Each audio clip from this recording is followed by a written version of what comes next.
My name is Sang Dao. I'm 27 years old. I was born in Oakland, California, and I currently reside in Portland, Oregon. I was born in East Oakland, California, and I was raised by a single mother. My dad was in and out of the picture. He was gang involved. He had me at a very young age. My mom had me at a very young age at 17, and at that time, she ran away from home, became pregnant with me, had me, and then my brother 4 years later.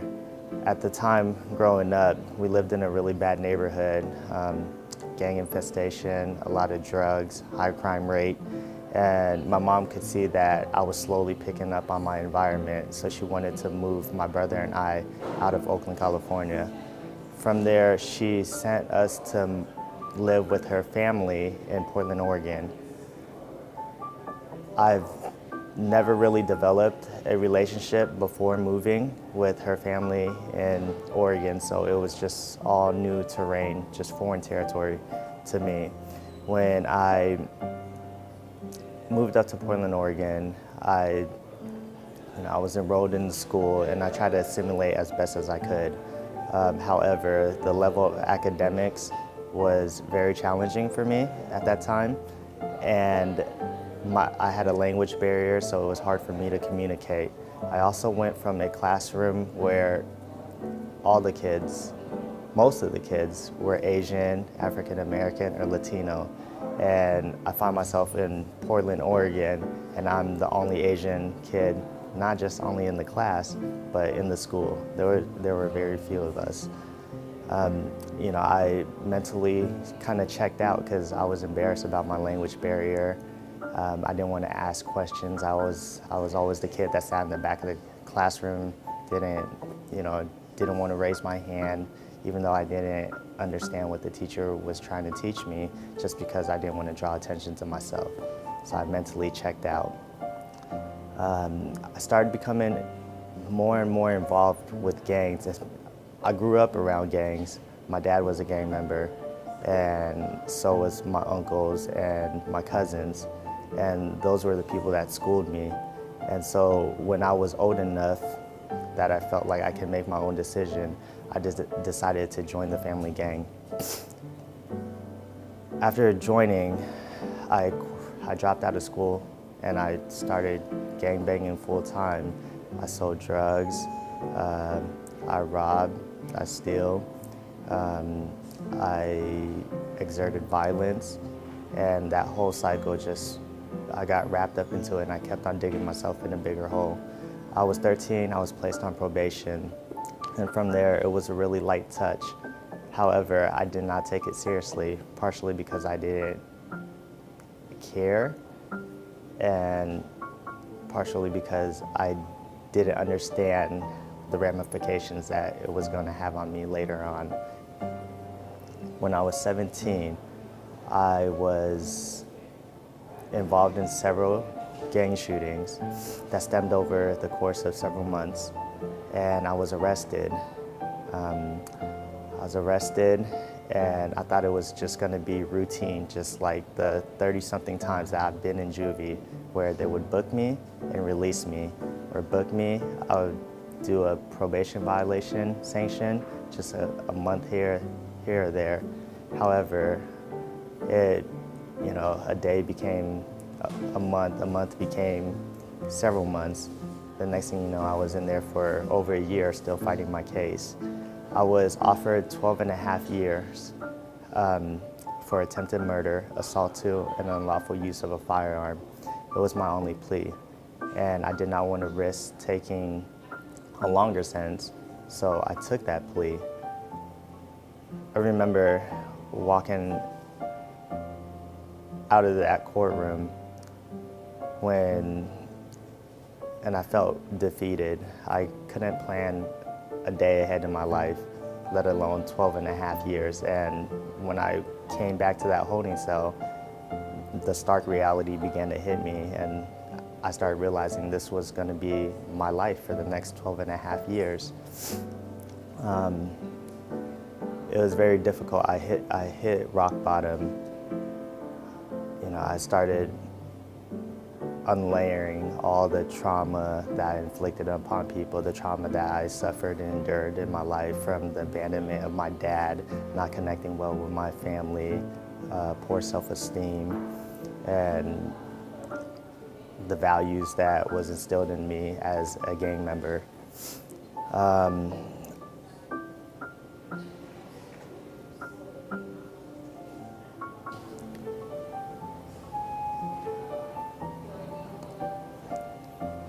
knew that I had to do 12 and a half years, and at that time my mom stood right by my side, and I remember vividly her saying, she said, "Sang, you have 12 and a half years. You can choose this time to pity yourself, or you can use it to empower yourself to make a change." And she told me, "I don't want you to come home a minute later, and I want you to bring yourself with you." And ultimately what she meant by that was that it's so easy to get lost in the shuffle when you're incarcerated, as it was evident with my uncles and cousins. And you end up doing more time than you had when you came in. And it's easy to lose your mentality. So she wanted me to keep my mind sharp. And I took that to heed, at a time where I was at a loss and I was searching for meaning and understanding and just for something to grasp on, for hope. I took heed to that, and I started hitting the books. Just started questioning. At first I was unraveling everything, every detail about my life. I did a whole, value inventory, if you will, on myself, and just kind of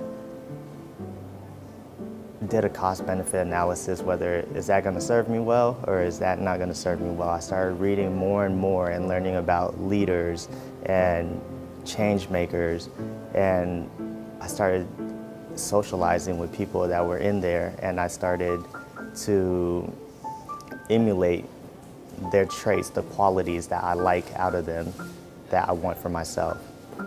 And repetition, and eventually it became second nature to me. How I started on this journey, it was when I was being sentenced. I was in the courtroom and I was in front of a judge, and the judge said to me, saying, "I'm going to sentence you to 12 and a half years in prison. But before I sentence you, I want you to know that it's not too late for you to turn it around. You'll still be young." And he pointed to his clerk at the time, and he asked his clerk how old was his clerk, and the clerk answered, "I'm 30, I think he was 31 years old at that time." And he said, "Sang, you'll be a couple years younger than he is, and he's still a kid to me. So just to put that in perspective, you're still young, and it's not too late for you to make a change." He handed me his business card, and he told me to write him. That was the first time where I felt valued and heard in that process, or treated like a human being. And when he handed me that card, it humanized the whole process for me in what was just a system that I was going through. I felt like I was going through a conveyor belt and just hitting the checkpoints before I go on to the next step. However, he let me know by giving me his business card that I matter and he wants to hear from me. So I was committed to the Oregon Youth Authority until the age of 25. There, I started talking to guys that had been there for a long time, asking how they did their time, what do they fill their time with, and a lot of them said education. And I knew education is something that I value, and it's something that my mom instilled into me, and it's something that I wanted going out, because I knew that was going to be my way out. I came in with 3.5 high school credits at the age of 17. I graduated from college. I even got a GED on top of that. I graduated from high school. I even got a GED on top of that. I earned my associate's degree. And when I was 24, about to turn 25 and return to the Department of Corrections over to adult prison, I earned my bachelor's degree. And in all things I majored in criminology and criminal justice. And a lot of people would ask me, why would you major in criminology and criminal justice? Like, what are you going to do with that? After you get out of here, don't you want to put all that behind you and just not look back and live your life? And I gave it a lot of thought. And for me, I think my story and what I've been through and the thousands of people that I've met along the way, it would be a waste for me just to turn my back and not speak up about it or share my story to try to affect change in the juvenile justice system. So I turned 25 and I went to prison, and I had a pending clemency petition. Well, lo and behold, that petition got into the hand of the governor, and the governor granted my clemency, and he told me I was going to be released a month later. And I was in total shock, like dumbfounded, when he told me I was going to be released, because from my understanding, I had 12 and a half years, and I am, well, just a little bit over 8 years into my sentence. And I get the news that I'm going to be coming home early. And I was ecstatic, I was happy to know that the work that I put in just to try to change my trajectory, just recalibrate myself, reinvent myself, it was being heard. It was just a byproduct.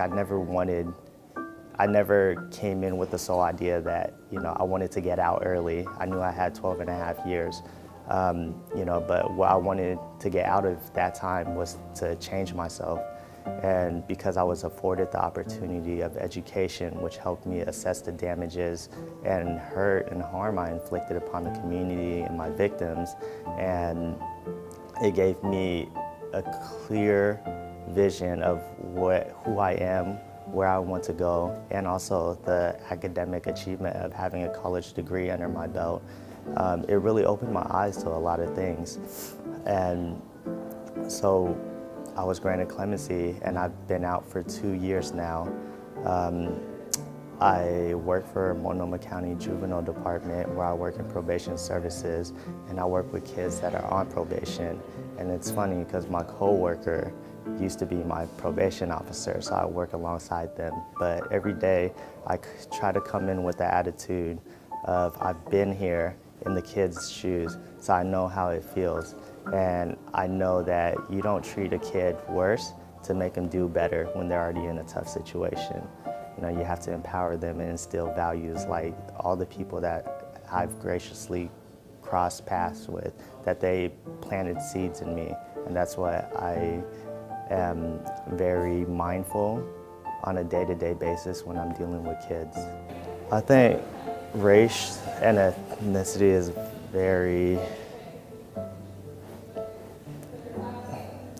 I think it's a no-brainer. If you step foot inside of a youth facility or a prison or any criminal justice institution where they're holding offenders, youth, however you want to call people that are being incarcerated, that racial and ethnic disparities are very real. I mean, you look around and, there's a high rate of African Americans, Latinos, not so much Asians, but you can tell that there's disproportionate minorities inside the system. I think we have to look at it from a cultural lens, and on every decision point, on every level, how decisions are being made and pushed through the criminal justice process, from the point of police contact to re-entry. We have to look at each decision points to see how the decisions are being made, and are we fairly treating people of color inside the criminal justice system.